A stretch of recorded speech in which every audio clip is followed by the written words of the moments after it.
एफएचएस सुनने के लिए हमने जो पहले प्रीरिक्विजिट्स मेंशन किया उसे हमें फुलफिल करना होगा। हमें लेटरल ग्रिप के हेल्प से बेबी का बैक लोकेट करना होगा कि बेबी का बैक किस तरफ लोकेटेड होता है। मैक्सिमम पेशेंट्स में ये देखा जाता है कि बेबी का बैक जो है वो लेफ्ट साइड में लोकेटेड होता है रादर देन राइट साइड। हम एफएचएस किस चीज़ की हेल्प से सुन सकते हैं? बेल स्टेथो की हेल्प से सुन सकते हैं, डॉपलर की हेल्प से सुन सकते हैं, या पेनाड स्टेथोस्कोप जो इस तरह का कुछ स्टेथो होता था पहले के ज़माने में यूज़ होता था उससे सुन सकते थे।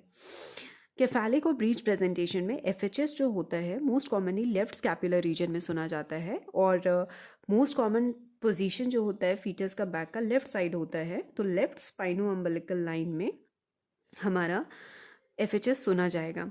अगर फेस प्रेजेंटेशन हो तो हमारा एफएचएस चेस्ट में मिलता है, और अगर हम एफएचएस देख रहे हैं तो हमेशा एफएचएस के साथ एक हाथ अपना मदर के पल्स पे रखना होता है ताकि हम उसे यूट्राइन शफल से डिफ्रेंशिएट कर पाएँ। बहुत बार हमें एफएचएस नहीं मिलता है, यूट्राइन शफल मिलता है, जो कि because of increase blood flow to the uterine arteries होता है, और हम ऑफन उसे एफएचएस के साथ कंफ्यूज कर जाते हैं। तो हमें ये बात ध्यान में रखना है।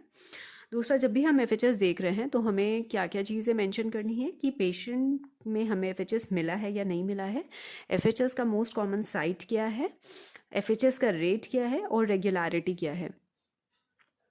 उसके बाद हमारा कुछ पोजीशंस हम डिस्कस करेंगे, जिसमें हम डिस्कस करेंगे हमारे एफएचएस कहाँ मिल सकता है। ऑसिपिटो एंटीरियर पोजीशन में स्पाइनो अम्बिलिकल लाइन में हमें एफएचएस मिलेगा, चाहे वो राइट ओए हो या लेफ्ट ओए हो।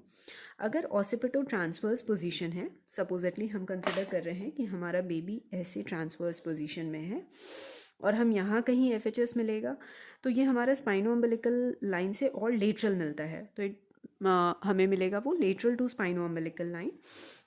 अगर ऑसिपिटो पोस्टीरियर पोजीशन है, जैसे हमारा बेबी का पोजीशन ये है, तो उसका बैक कहीं यहाँ रहेगा और ये लिम्स इस तरफ रहेंगे, तो हमारा बैक जो है वो पोस्टीरियरली लाई करता है, तो हमारा एफएचएस फ्लैंक्स में मिलता है।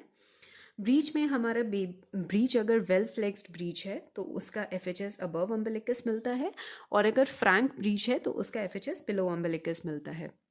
और फेस प्रेजेंटेशन में एफएचएस जो है एंटीरियर एब्डोमिनल वॉल में मिलता है फीटस के चेस्ट पे। अब ऐसे कौन से कंडीशंस में है जिसमें हमें एफएचएस नहीं मिल सकता है? इंट्रा यूट्राइन फीटल डेथ एक श्योर शॉर्ट रीज़न है जिसमें हमें एफएचएस नहीं मिलेगा, बट हमें हमेशा एक अल्ट्रासोनोग्राफिक कंफर्मेशन चाहिए होता है intra uterine fetal death declare करने से पहले। और ऐसे कौन से कंडीशंस है जिसमें बेबी अलाइव हो बट हमें एफएचएस स्टेथ से या डॉपलर से ना मिल पाए? तो वो हमारा कंडीशन होता है पॉलीहाइड्रामनियोस का कंडीशन, या मैटरनल ओबेसिटी बहुत ज़्यादा हो, या फिर यूट्राइन कॉन्ट्रैक्शंस आ रहा हो। यूट्राइन कॉन्ट्रैक्शंस में एफएचएस कम्प्लीटली एब्सेंट नहीं होता है, बट बहुत फीबल होता है और डिफ़िकल्टी से लोकेट होता है।